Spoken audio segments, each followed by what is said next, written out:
La résidence Koublénou, située à Razel dans la commune d'Owendo, a été un cadre d'échange et de partage de vibrations positives entre membres, ambassadeurs et sympathisants de Fiat Gabon ce dimanche 3 novembre 2024. Sous la houlette de l'ambassadeur Rachel Okon-Menzoui, technicienne d'assurance, la clinique s'est ouverte par le chant de l'hymne national et des credos en français et en anglais, dirigés respectivement par l'ambassadeur Bertrand Boumi, analyste financier, et des coachs Aimé Mapikou Pendiadzego, éducatrice préscolaire, et Marcel Lawson, ingénieur de conception en informatique. Unis dans la concorde et la fraternité. Je m'engage à être serein, pour me faire du souci. I commit myself to talk about health.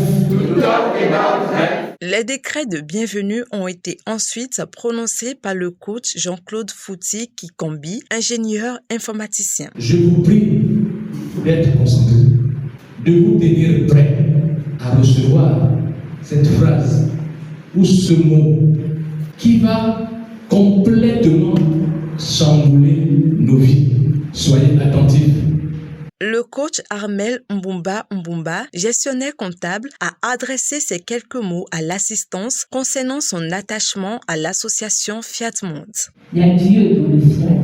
En écoutant les enseignements du PM, j'apprends beaucoup. Et grâce au Fiat, j'ai connu des merveilleuses créatures que je vois en face de moi. Grâce au Fiat, je fais des voyages où je découvre plusieurs personnes. Grâce au Fiat, je suis ce que je suis. Les participants présents à cette séance ont également profité des enseignements à travers 2 exhortations. Dans la première, on trouve le coach Monique Adjanohon, économiste, qui a mis l'accent sur la générosité. La générosité est l'un des moyens les plus puissants pour établir des relations authentiques et durables. Lorsque vous donnez de votre temps, de vos ressources et de votre attention à quelqu'un, vous créez un lien de confiance. Dans la même veine, l'ambassadeur Ahmed Bakari, informaticien de son côté, a abordé la question de la générosité et de la programmation. Lorsque vous semez, ce n'est pas le même jour qu'on va recueillir. Et en semant, on fait la programmation, ça développe les racines. On accompagne avec la générosité et nous avons un résultat très très positif. La thématique du message du jour intitulé « Le chemin de la réussite » a été analysée de manière approfondie par le coach Ahmed Boussari, informaticien de gestion.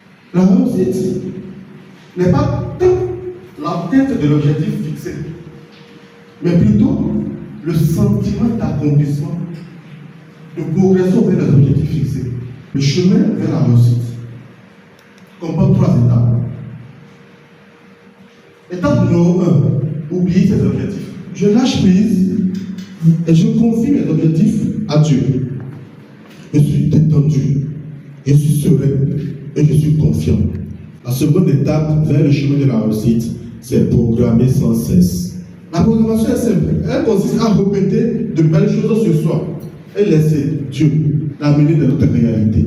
L'étape numéro 3, corriger les erreurs de notre vie, faire le combat de caractère. Les minutes suivantes ont été consacrées à l'appel à contribution initié par le coach Gisèle Okami, consultante en gestion des ressources humaines. L'histoire remonte à 30 ans. Lorsqu'une voisine débarque chez moi, toute désespérée, me demandant de l'argent pour amener son bébé à l'hôpital. J'étais partagée entre 2 options. Garder cet argent pour mes besoins ou aider la dame. Soudain, cette voix intérieure qui nous interpelle toujours. Qu'est-ce qui te semble prioritaire? J'ai pris les 10 000 francs. Alors que j'étais dans mon bureau, qui je vois un client que j'avais reçu avant de partir en congé et dont le dossier avait obtenu une issue favorable. Prends ma fille, ne refuse pas, tu ne m'as rien demandé. Mais 10 000 ont été multipliés par 4. Générosité. Même lorsqu'elle semble difficile. difficile est une bénédiction. Pour clôturer cette rencontre, une programmation des paroles transformatrices a été dirigée par le coach Sandra Amédé-Gisso, vendeuse.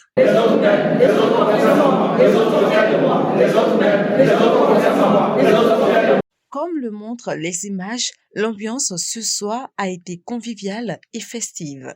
À la Fiat Monde, nous sommes tous des champions.